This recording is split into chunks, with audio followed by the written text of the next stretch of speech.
Welcome to the Real Women, Real Business podcast, where we believe you don't have to choose between doing what you love and building something truly successful. Each episode, we cut through the noise to show you exactly where your energy should go, how to eliminate what's keeping you stuck, and most importantly, how to tell the difference between what's actually making you money and what's just keeping you busy. Around here, we're all about helping you to work smarter, build stronger, and dream bigger.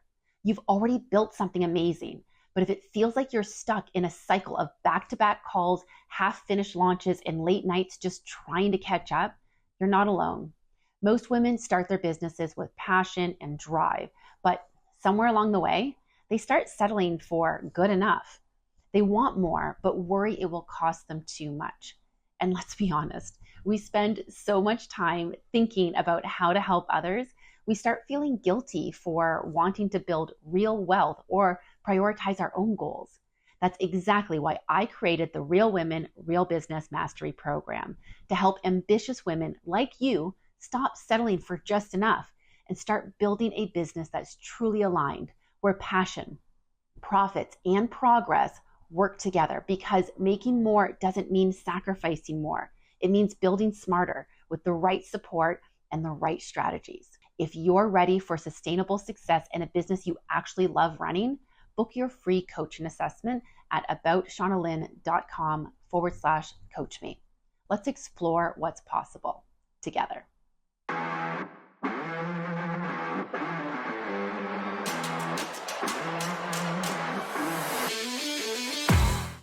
Hello and welcome to the Real Women, Real Business podcast. I am your host, Shauna Simon, and today I am joined by Emily Rosales, and she is a brand strategy coach and messaging strategist at Simply Me. And she's proving that you don't need to have a massive following in order to build a thriving business. You really just need to have the right people that are paying attention.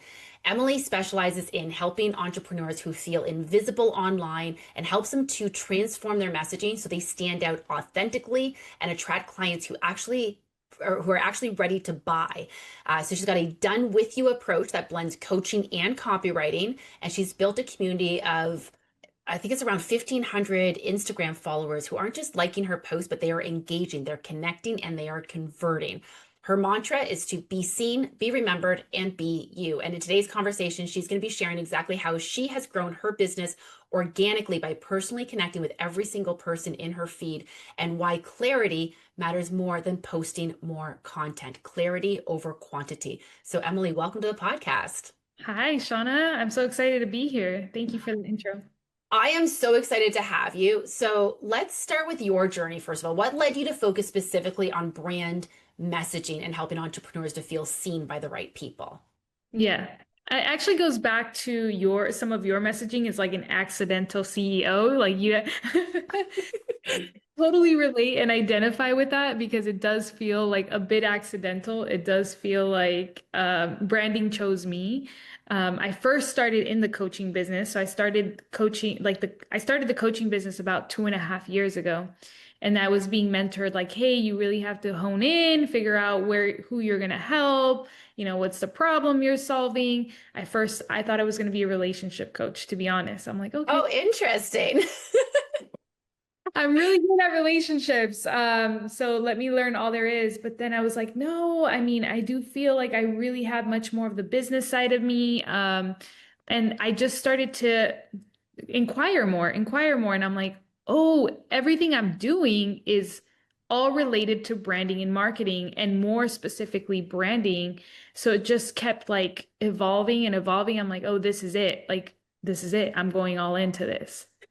But isn't branding relationships? Like, I think this is the part that we're often thinking, I just need to have the perfect logo and the perfect colors and the perfect post and the perfect reel to go viral. But in reality, it's relationships, is it not?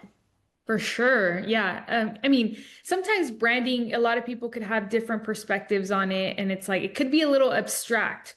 So there is definitely different elements to branding, and most people go to like, hey, it's the logo, it's the design.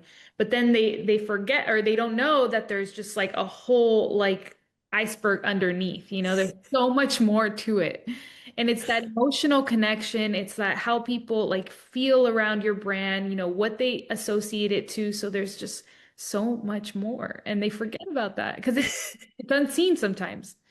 Well, so one of the things that you mentioned to me, like talking about like what our brand encompasses, like you said, it's all these different things. And one of the things you said to me in a previous conversation that we had was that you know every single person who follows you. You have interacted with them in some way.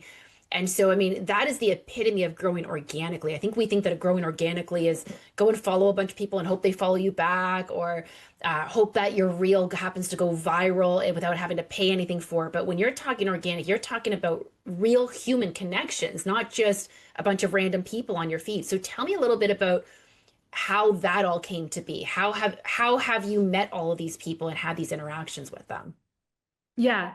So I actually started this whole new Instagram about like 2.5 years ago, I would say. I had the previous one for about 10 years, I would say. And that was when I was in the mortgage industry. So I had built a good amount of following. And then I went through like someone actually scammed me or got into my that previous one, and I tried getting it back. I tried saving it. So I was just like, you know what? This is a sign. It was around the time that I was starting the coaching business. I'm like, hey, I'm gonna have to start from scratch. Hmm. So I kind of was like very intentional about this one because I was pretty I was pretty sad about like losing that account. Sure.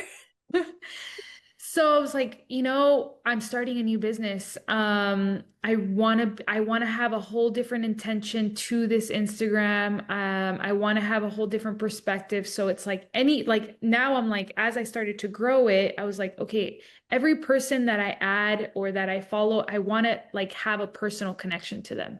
And that's kind of how it all started with just like setting up that intention where I'm like, okay. Hmm. And I had to get out there and share and talk about the business. So as I was networking, I was intentional about like creating these connections with these people and being like, hey, add me, let's follow each other's journey. So it was just like Right. trusting that process. And I mean, you're saying 2.5 years, and and how many followers do you have? I think the last time I checked, I think it was around 1,500. Is that about Yeah. accurate? Yeah, give or take.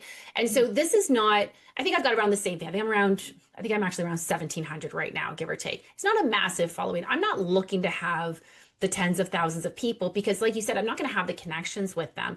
But I think I know a lot of people on my feed. But when I go to your profile, I pulled up one of your more recent posts, and you had something like over 100 likes on it, and I think like 30 or 40 comments on it. And again, for 1,500 people, those are some pretty good percentages of your audience who are legitimately engaging with your content. And so, as much as this might sound like, oh, like in 2.5 years, she's only got like 1,500 followers, but to get those reactions, here's the reality for anyone who's looking to build their social media, you don't even need 1,500. If you've got 100 people on there, but they're super engaged, 100 people can give you all the business that you need. So to be able to have 1,500 people and have that level of engagement is pretty powerful. So what's the difference, would you say, between building like an audience and building a community then? Because it sounds like what you're building here is more of a community. Yeah. So this is something that really fascinates me because like you shared, you might only need 100, 200 followers of the right people that are actually interested and want to buy from you.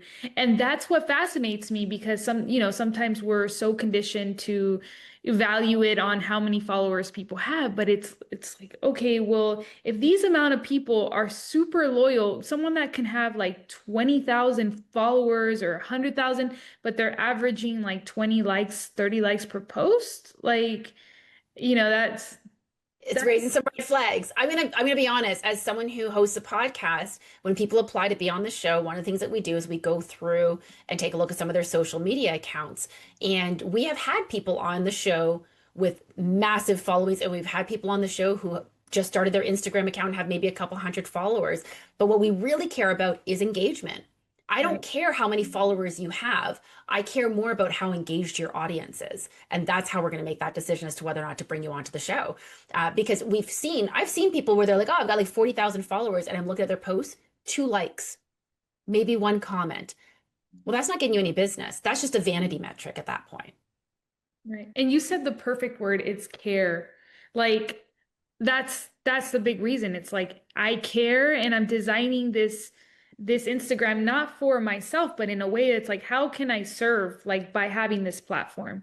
How can I share value? Like that's always in the back of my mind. So instead of it being more like self-fulfilling, like, hey, I'm this person, so if you're hanging out with me, like if you identify with, no, it's more of like how can I serve you? So it definitely changes the perspective of like, how can I serve my audience? All these people I've Right. connected with, if I can share value with you, if I can reach more of you, like that would be great.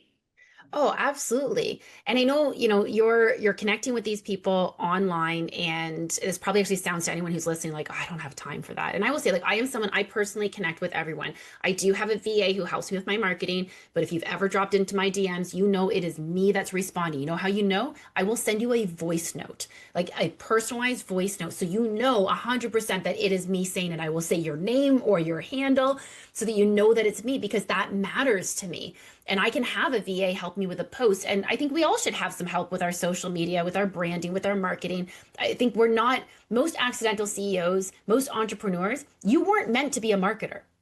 So stop trying to be the marketer and just try to be a real person. I feel like, like let's see what that looks like. So how often would you say you're posting on social media? So the cadence is like, okay, it varies.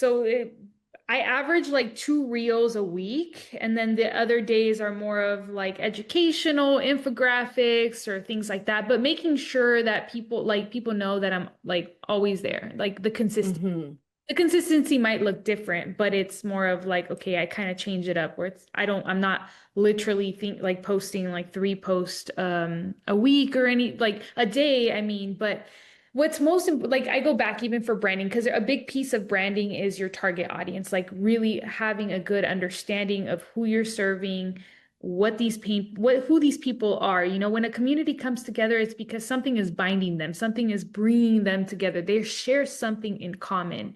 So if you have much more understanding of like, okay, what is bringing these people? Like, what do we all identify with? Being a business owner, like figuring it out and building a business. So it's like, yeah, this is bringing all these people together. So coming back to that target audience, if the business owner has much more of an understanding of who that audience is, it's a lot easier to start building that community that it's like, okay, these are my people. So the people that are actually liking them, they're not just any random person in the internet. Just no, it's like, I know you, I know what you're doing amazing stuff. You see me, I see you. Okay, so let's dig into this a little bit though, because it's easy to say just know who your audience is, know who your ideal client is. It's a whole other thing to be able to actually capture them and find them and connect with them. So when we go back to, let's go back to kind of the basics of identifying who that audience is. What do we need to know in order to be able to identify our ideal client? More than anything, it's knowing the problem that the business owner solves. What's that pain point? Right. So, for me, it was more of I'm targeting more of those people that have done amazing stuff, but they struggle to be seen. They have that like fear of being visible, and they have Right. to overcome all of these stories, but they also have a pool to share more of their things, but they're holding back so much because of that fear. Oh, I love that. That's a really important thing to identify, because I think we have to show up a certain way online, and we often hold back. I have checked myself so many times over the years where I've done a post and it doesn't do as well as I want it to. And I look at it and I'm like, well, that was pretty surface level now, wasn't it? And can I go deeper? And I will say, anytime I share any real personal things about me, whether they relate to business or not, those are the things that really resonate with people. And it brings me my people. And my people are the accidental CEOs. I mean, when I talk to people about what an accidental CEO is, so many people are like, oh my gosh, that's me. Like they're raising their hand. Of course, if you are someone who started with more passion than plan, and find yourself running this business when all you want to do is this really cool thing that you're super good at and get paid to do it, you're an accidental CEO and you've sort of just gone in the direction that the world has taken you, that life has taken you. And now you've got this incredible business, but you didn't necessarily take the time to equip yourself with all the things you needed to build that business intentionally. It's never too late, of course, to do that. But one of the things that I find with my accidental CEOs that I think keeps them hidden, keeps them, let's be real. Okay. Not only does it keep them hidden, it keeps them from jumping from one quote guru to another about all the different things where someone's saying, I've got the magic bullet. I've got the secret sauce. I've got the one hack that if you do this one thing, it's going to blow up your Instagram. It's going to blow up your DMs. It's going to blow up your website. You're going to get a million clients. Like all of these, we're selling the sensationalism of all of these things. But it doesn't have to be that complicated. Stop listening to what everybody else is saying. Well, listen to, I guess, what we're saying. But you got to listen to yourself. Go inward. Like figure out what is it, like you said, what is the problem I'm solving? What is it that I'm doing? What are you building? When you're kind of all over the place, just going along with the flow and wherever the business takes you, that is not a path that you can actually follow. You need to understand what it is you're building and where you're actually going, because that's how you understand how and who you are serving. And that to me is kind of the key. And I know you've talked about this as well, that clarity. We need that clarity of exactly what it is that we're doing, because everything else falls into line with that. So when clients are coming to you and saying that, they've tried all the things, they feel like they're absolutely invisible online, what's sort of the first thing that you're doing with them? Yeah, I mean, I love everything you just shared right now because I don't like being that marketer that says like just do this one thing and like your life will be amazing. And I'm not that person because I know the reality of things. How can I market that it's just so I'm as transparent as possible. I'm just more of like, hey, let me hear you. Let me just hear what's going on. And based on like what they're actually saying, like, hey, they think they need all these things. So it's more of like letting them be heard first and foremost, because that they're thinking that this is how they solve it. And it's like, well, first and foremost, we need to gain clarity, go back to your story. Let me get to know you more. Hmm. And as I'm listening to this, I'm also thinking, they're probably thinking when they're coming to you, they're probably a little overwhelmed as well. They're like, I don't have a lot of time to do this. So that's probably why they're looking for some of those quick instant hacks. And they want you to tell them, I'm going to change your Instagram account in 2 days and you only have to spend 5 minutes a day or whatever it is for them. But you're not trying to sell them on a gimmick. You're not trying to sell them on a hook. But realistically, what does this look like? What does the process look like when someone is trying to get a bigger reach online? How does that, because people are going to be thinking like, oh, is this going to take 2.5 years, for example? I mean, like in 2.5 years, you've built your account to a really powerful account. And I'm sure that how you started off is also different than how it grows now. But what's someone looking like in terms of timeline? If they're saying, I just really need to get more visibility, I really need to get out there more, and they're looking for a quick hack for that. But the reality is like, you've got a better solution. But what does that timing look like? So I go back to, yeah, I mean, the beginning might be the most challenging just to kind of get the rhythm. It's like, who knows, maybe I might grow exponentially even more with followers soon, but I knew that this was the foundation is usually oh, let's get some momentum going. And that's kind of being like communicating that like the beginning might be the most challenging, but it goes back like branding is long term. Like this branding is for people, like this is my audience, is people who are in the long game. Like if you're just trying Right. to do quick fixes and trying to get rich fast, you're not my audience. But this is so key because what you're saying here too, though, not only are they not your audience, but you are so clear on who your audience is. And that's what's really important because you're not going to care about 300 people who didn't follow you. You're going to care about the 10 or 20 people who did follow you because they are your audience. And this is the key. Why do we care how many followers we have if most of them are not the right people? Exactly. So I go back to even branding, like branding is more than anything, what brand does is help establish trust. Right. So I'm trying to earn the trust of these key people like key decision makers, like amazing people. So I'm building everything around helping people be a trusted advisor, being someone that it's like, oh, going to this Instagram, I feel like I can trust this person. I feel like this isn't someone that's just going to tell me to do all these things and, pretend that life is amazing. Okay, so we know that we need the know, like, and trust factor, but I think the trust is one of the hardest things to build online. So, like, what gets you trust? We go back authenticity. Like, Right. you could be talking to a really successful person that has done so many cool things.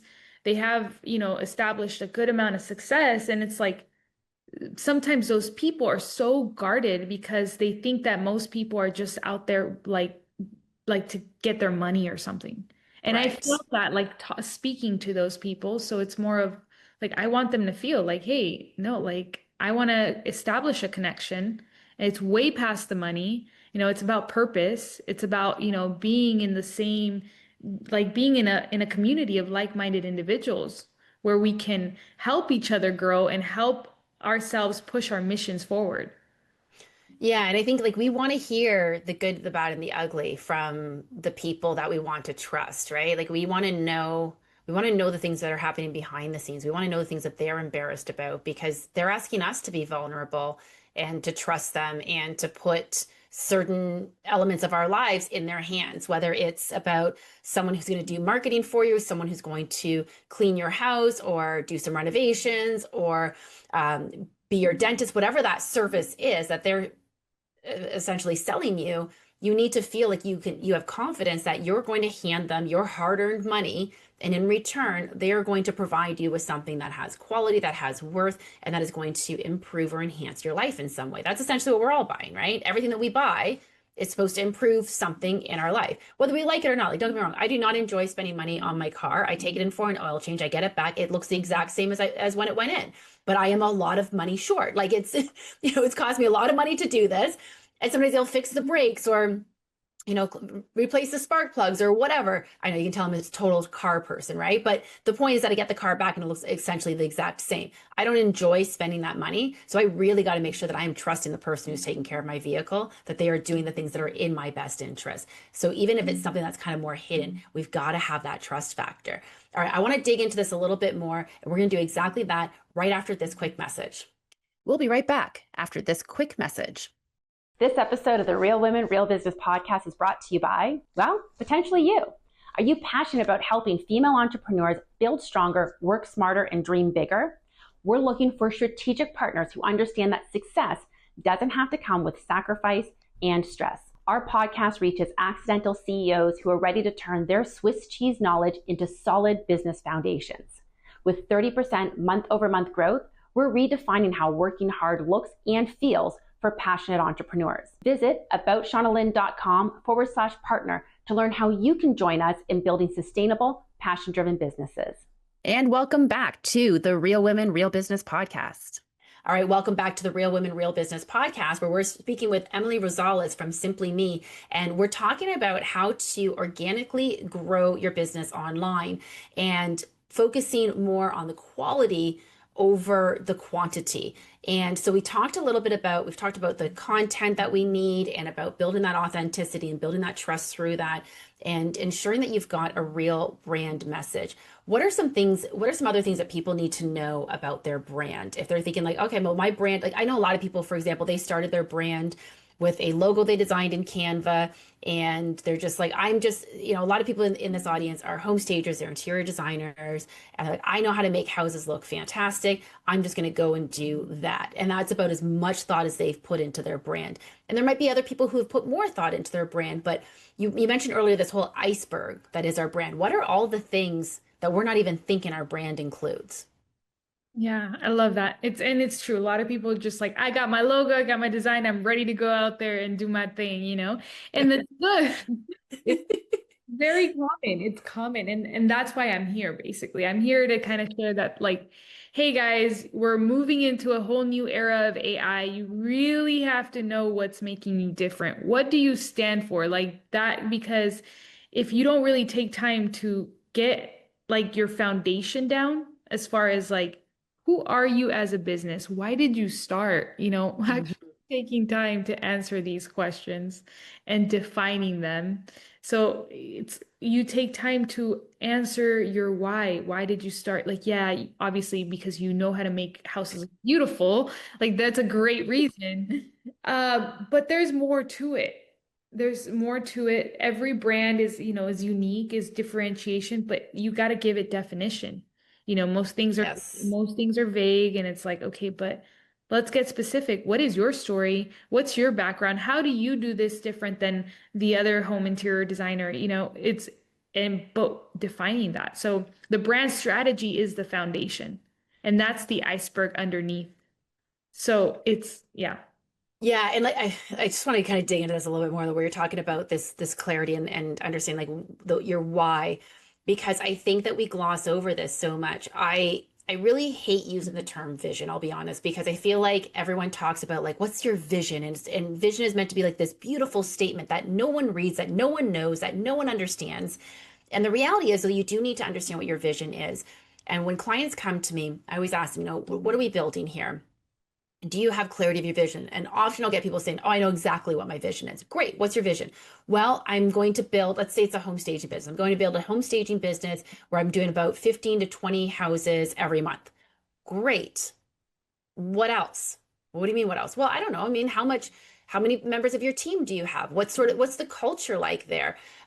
What are you working towards in the end? Like, are you selling the business? Are you going to pass it down to someone? How many years do you want to be in the business? What are the types of clients that you're serving? Are you focusing on real estate agents? Are you focusing on investors? Are you focusing on builders? What type of inventory do you want to have? What's sort of the style that you want to be known for? Or do you have a bit of a chameleon style where you can adapt to whatever the houses are? Do you want to be known for the person who holds the client's hands every step of the way, or the one who comes in, makes magic happen, and then gets the heck out? Like, what are the things we want to be known for? And when I start drilling them on some of these questions, they kind of look a little bit like a deer in headlights, because they haven't taken the time to really answer these. They're like, I don't know. I mean, like, I'm really good at what I do. And if I have one more client that tells me that what sets them apart is, oh, our level of service, our customer service is the best. That's great. I believe you that your customer service is the best. But newsflash, everyone's customer service is the best. So why is yours the best? And how does that translate to the clients? And these are all the things that, going back to what you were saying about the brand strategy, all this plays in to that brand strategy. When you know all these things, that messaging becomes so much more clear. You know exactly how to resonate with people. But instead, I still see people, and I'll admit, I've been guilty of this. I have caught myself more times than I can count, focusing on the features of what I do rather than the benefits. Like, we talk about, oh, I'm going to give you a consultation and it's going to take this long. And these are the things I'm going to review for myself, for my coaching, for example. I can talk about, one of the big things I'm helping a lot of clients with right now is acquisitions and selling their business. So those that are getting into the business by buying it, and those that are selling it. Well, I can tell them, okay, you're acquiring a business. I'll help review your SOPs and the pricing structure and your contracts and all these things. But if I don't tell them why that matters, they don't care. It's just a checklist of things. That's your internal checklist. But why does all of this matter? So in the brand strategy, are you taking their services and kind of breaking them down to like the why of each, like when you're saying you've got to know the why of what you're doing, how deep are we getting on this? Because I think people who are listening are probably still a little bit surface level on this. How deep are we getting on this why? Yeah, no, I love that. Yeah, and it goes, I mean, I feel like a big message, a part of my personal message is helping people educating people on the reason why they're doing things. Right. That's actually a huge part of So my, you're telling them why they're doing the things that they're doing. well, it's more of they know they have to do all this. They know, Yeah. like, let me educate you on why it's important for you to do this. Ah, gotcha. Okay. For example, educating people on marketing, educating people on Right. their branding, because that's how actually people will connect. They'll be like, oh, this is because it's like, yeah, all the features, all the strategies and everything. Like, of course, we all need to do that. And we know that Yes. it's part of business. But the moment you realize like what is actual reason behind it, you actually give it more, like you connect to it more, because Right. you have more meaning to it. Right. I mean, think about if you're booking a trip and all you're getting is a list of things of like, okay, you're going to get a hotel and it's going to have this many beds and these are the features that it has in it. If that's all that you're seeing versus maybe you're seeing a commercial where someone's got their feet in the sand or they're running along the beach or doing some sort of activity like windsurfing, where like you're putting yourself in that experience. You're feeling the wind, you're feeling the sand, you're feeling all those experiences. Which one's going to actually sell you? And I think also one of the ways that I always get blown away by this is, again, I work with a lot of home stagers. Literally, the job of a home stager is to help buyers to envision themselves in the house. So we are creating lifestyle experiences throughout that house. And then when it comes to our own brand, we forget all of that. We can stage the house, but we can't stage our actual brand. So, we just looked at it that way. I mean, everything we're doing all the time. Yeah. Correlation and connection there because you got to feel into it. You got to like connect to it. Exactly. Yes. And so in whatever business you're in, you've got to stage your brand. You've got to make it marketable and sellable.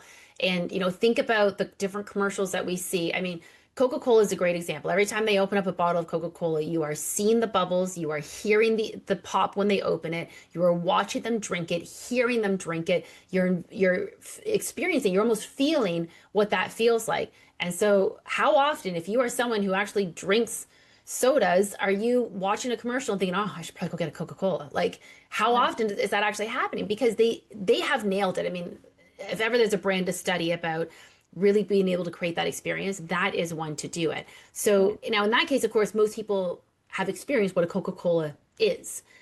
In our experience, they don't know who we are. How do we get them to feel what it's like to work with us without actually knowing who we are? Yeah. So I like working backwards. I think I mean, kind of being like, all right, start with the end in mind. So being able to help people, like I personally like love helping people, like they actually feel safe in my presence. They feel like they can be themselves, like they can drop their guards.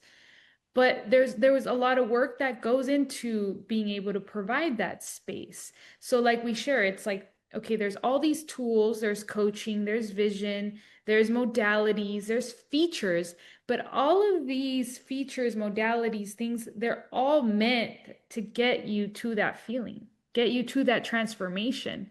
But the client's mind is just thinking about the feeling, thinking about the transformation. They're not the experts in branding. They're not the experts in coaching like we are. They just want to get here. So Right. we're selling them like, I'm going to coach you. I'm going to, it's like they don't connect. That's been my experience. So it's more of like, what do I want my clients to actually feel to be transformed?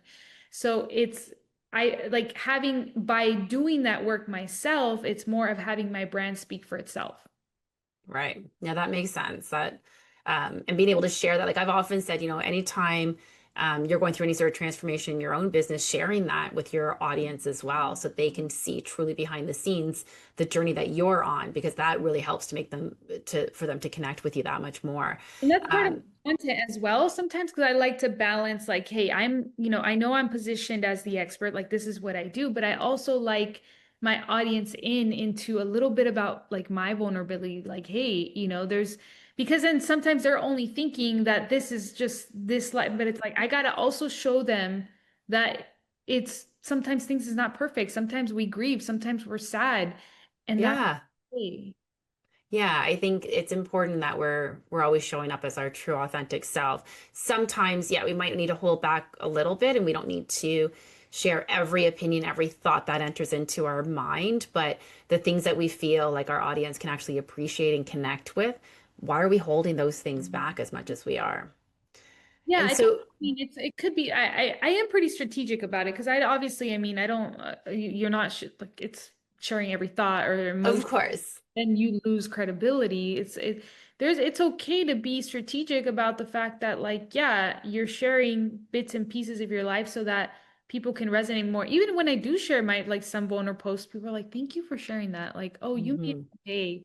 Oh, I needed this. And yeah, sometimes it takes a lot out of me to like be vulnerable on camera and share it. And then it's like, oh, thank you, God. Like, maybe I can feel the cringe afterward or something like that. And then And then I get these messages. I'm like, oh, it was worth posting that. Right. And it's funny sometimes there are times where I've done that actually and posted something that I thought, if anything, people are going to really dislike it. Like people are going to cringe at it. Like you said, they're going to, I might even get some negative comments or something. And then it always blows me away how many positive comments I end up getting. And it just goes to show how sometimes in our own head, we're seeing things differently than if we put them out to the world and seeing what people actually need. And Mhm. so I want to go back to just talking about how you've got these authentic connections with your audience and with the community that you're building. How are you balancing that authentic connection with boundaries and such? Like, how are you making sure that, like, that it sounds, I'm guessing to the average person listening to this, it sounds like this could take a lot of work. Like if you're getting, say, 30 comments on your post, are you responding to every comment? Are people landing in your DMs? Like what is this looking like on a day-to-day basis for you to manage and navigate? Mhm. Yeah, I mean, I don't know if in the future when it has way more comments that I'm unable, but at the moment, like I do have the bandwidth and the capability to respond and to connect and to do what I can to, but most importantly, I feel like the boundaries come from within. So I'm kind of like already setting my boundaries. So it's like if I'm already going to close out a conversation, I am pretty intentional about it. I'm like, Right. hey, I not to hurt your feelings or anything, but I've learned my lessons from being a chronic people pleaser. So you're recovering. I get it. Yes, it can be an Yeah. addiction. Yes. And that's good. But yeah, I think that's important as well to ensure that you've got those boundaries. I even went through it with a friend recently that they were upset because they were messaging me pretty much every day and I wasn't always responding and they were asking me questions and I wasn't answering. And I finally had to have a very candid conversation and explain that what their expectations didn't align with my personality and how I manage things. When people are truly in my orbit and connecting with me on a real level, I am more than happy to connect and I want to learn more. And I lead with curiosity. I like to ask a lot of questions and really learn about people. But I don't if someone puts an expectation in terms of a response time on me, that's where I struggle. And I'll be honest, if I'm engaged in the conversation, I'm a pretty quick response time. But there are times where, yeah, just life is happening and I do disconnect sometimes personally and because my Instagram is a business account that's also my personal brand, that's also a personal account. I'm not on it as much on the weekends, for example, because I might be disconnecting and being doing more social things, but I am going to respond when I get back to it. And I personally find it doesn't take me more than about 15 minutes a day, give or take, to respond to everything that's in there. I like to be fairly intentional and go in a few times a day to do some responses. But for yourself, are you going in multiple times a day? Are you going in every day? Are you going in at a specific time? And are you putting any sort of time limits on it? Or like, how are you managing that? Yeah, I mean, I do go on, I mean, daily. So yeah, the connections I have, the people that I mean I am connected with, I shared, like, I'm connected with most of them personally. We know each other, we have some type of relationship. So I know who they are just as much as they know who I am. Like I know Right. their lives. It's like I already know certain people that I can see myself working in the future. I see visions of like, but I just know it's like nurturing or, okay, I'm putting this out there for these specific people that I know. And that's the beauty of the community. It's the fact that like I know their lives as well, just as much as Right. life as well. So it's kind of like, hey, it's easier to set boundaries. It's easier to be like, Hmm. that I'm not really like. I also kind of disconnect on Saturday and Sunday, so I got back to you Monday morning. So it's like there's no hard feelings. So what if if someone's listening to this and they've got kind of that addiction to the notification. Like the notification goes off and like I need to check my Instagram right away. And as we both know, that can be incredibly disruptive and distracting, and can kind of derail your day at times. I'm assuming that from what you're telling me, it sounds like you're not someone who's instantly replying on Instagram. So what's the solution if there's someone where they're like, I want to have these connections, but every time someone comments or messages me, I'm going to be wanting to look at my phone. Like, how do we set those boundaries?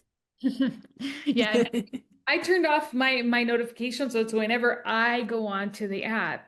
So it goes back to the personal boundaries where it's like I these like I mean well, I mean the best. I love these people. And if they care as well, they should understand that if I don't, unless it's an urgent thing where it's a client and we are, enrolling or they're really interested in my services, then I'm easily able to identify that and get to that. But if my brain is kind of categorizing, it's like, hey, we're just having a simple conversation right now. I mean, we're good. There's no urgency here. Here. Right. Be able to identify that where I'm like, oh, okay, I know I need to get back to these people because, they've been inquiring, they are interested, they want to call. Okay, these are on my priority list. Right. Other than that, like, I'll get back to you when I can. Exactly. Yeah. Like one of the things that I always had on, I have it on both my interior design business and I have this on my home staging business Instagram accounts is an auto reply that simply says, thank you so much for your message. We don't monitor this at all times. So for a speedy response, please email us and gives our email address or visit our website and gives our website address. And we did that mainly because, for example, like I had an admin who sat in the office answering the phone and responding to emails all day long, booking calls, but not once was she ever signed into our Instagram account. So I think we have this kind of feeling of like, wow, someone might be contacting me through Instagram and they need to book with me right away. And I don't want to lose that opportunity. And I get that. But there are ways of even mitigating that so you don't feel so connected and so chained to it. And if that is the case, then you need an admin who's monitoring that so that you're not doing it yourself. But I'm very much like you. I have notifications turned off on my Instagram. Yeah, and I mean, I learned that I had have a whole different approach to an Instagram and whole different approach to my boundaries through like my past career in mortgages because I was such a like people pleaser that I'm like, oh my gosh, I need to get back to these people. These Right. people, like I was always constantly putting them before me, before my needs. So it's like getting to the point of completely burning out I'm like, oh, whoa, like, yeah, you guys know I care, but there is definitely a balance. And if these people truly want to work with me, and if at that moment I'm not able to get back to them, maybe in a few hours, they would understand. Right. And I couldn't agree more. I mean, and to be honest, if you're actually a client of mine, you're not communicating with me on Instagram. We've got other means that you can get a hold of me much more urgently. And so if you're contacting me and I'm responding right away, that to me, that's almost more of a red flag that I clearly don't have anything better to do. So I'm not serving my clients. Whereas if I'm not responding for a few hours, it's because I'm serving my clients. And that's going to be what's going to be my top priority. Yeah, and also, I mean, also the boundaries of like work hours, like, hey, like I'm on 9 to 6, but like past 6, like, okay, maybe I get back to you, but you're not guaranteed. Exactly. Yeah. I mean, if you're in my inner circle, you're one of my friends, you know that anything past 6 o'clock, that's fair game there. Like there's very, very little chance you're going to hear back from me. Because frankly, that's a couple of hours before my bedtime and I'm starting to decompress and zone out and move into my nighttime routine. I'm not out in the evenings most times during the week. On the weekends, I'm still in bed pretty early. So I mean, I don't have any expectation that someone's going to respond to me at 7 or 8 o'clock at night. But that being said, if you are more of a night person, you're someone who is on your Instagram at midnight and that's when you're responding, all the power to you. I'm not going to reply back. If I do, there's something definitely wrong, just with me, not with you. But pick the times, of course, that make the most sense to you. And if you're someone where you don't want to be chained to it during the week and you want to respond on weekends, or if you feel like that's what connects with your crowd more, depending on what it is, what type of business you're in, you do you. Don't let us dictate it, but make sure that you do have boundaries and that they are something that does work for you. So honestly, Emily, this has been so incredible. I have so appreciated everything you've been sharing here. I'm sure that a lot of people who have just been listening to all the latest algorithm hacks and how to get a viral reel, which I've talked about numerous times on this show, a viral reel does not get you more clients. I know very few people who have ever said that their reels going viral has actually brought in business. So instead, if we can take that vanity metric away as one of our goals and instead focus on building some real connections, I feel like this is where we're going to really start, this is where the magic's really going to happen. So now, Emily, if people want to work with you, what is the best way for them to get in touch with you? Are they allowed to follow you on Instagram? Will you connect with them there? Yes, for sure. If they follow me, I'll like introduce myself and be like, "Hey, how's it going?" Get to know them, yes. But other than Instagram, what's the best way for them to get in touch with you? I mean, Instagram, my website, there's always a personal phone number if they would like, LinkedIn, Okay. Facebook. Mhm. So you're all over the place, basically. You're anywhere that you need to be, you are there. And I believe you told me earlier that you also do free discovery calls. So if someone's interested in working with you, you'll have a free call with them to identify whether or not it's a good fit. Yeah, I mean, most of my business is based off of alignment. So it's like if these people are like whoever's listening and resonating with like, hey, I know I need to get out there, but I need to do it in a way that actually aligns with me. Like I don't want to be doing it like all these other quote unquote influencers or feel like I have to be this person in order to show myself. No, it could be in a way that like your visibility is in a way that is authentic to you and it's discovering that and having Love that. a plan for that. So if you feel like you're actually like you're in business and you know you have to market yourself, you know you have to share more of who you are, that's like I would love to have a free discovery call. Amazing. So now if someone's listening to this episode today and they're going to take one thing away from today and put it into action, what do you hope that one takeaway is? Hmm. I would say like to be bold, like stretch yourself a little bit and maybe share one authentic video on your story, sharing about who you are and what you love. Love that. That even Love it. starts with your brand because that's who you are. And by you showing face or even just talking to the camera a few words, I mean, it goes so far. I think that's so key too, because we often just assume, well, if people have been following me for a while, they already know who I am. Do they though? There's you can never do enough reminders about who you are, what your brand is. And if you haven't come right out and said it at any time, now's the perfect time to do that. Yeah, and brand is about consistency. It's just like doing the reps. It's like you're working out every day. Absolutely. And just because you've said it once doesn't mean that you don't need to say it again. Keep repeating yourself. Repetitiveness is actually key to success as well. That's where that consistency comes in. Well, Emily, thank you so much for joining me today. This has been such a pleasure. I appreciate everything that you've shared here. So many really great things that I think people can really start putting into practice right away. So thank you. Yeah, that was a lot of fun. Thank you so much. Amazing. So listen, if you're listening to this episode today and what we're saying here is resonating with you, I hope that you will allow us to continue to join you on your journey of entrepreneurship by tuning in each week. We drop new episodes every Tuesday at 7 a.m. Eastern Time. And of course, don't forget to subscribe to us on your favorite podcast platform. Leave us a review wherever you get your podcasts. And if this episode is really hitting home for you, the best way that you can support not only this podcast, but the other women entrepreneurs in your life is to share this episode with someone that you know really needs to hear it. It helps us, it helps them, it helps us all to empower each other. So until next time, keep thriving.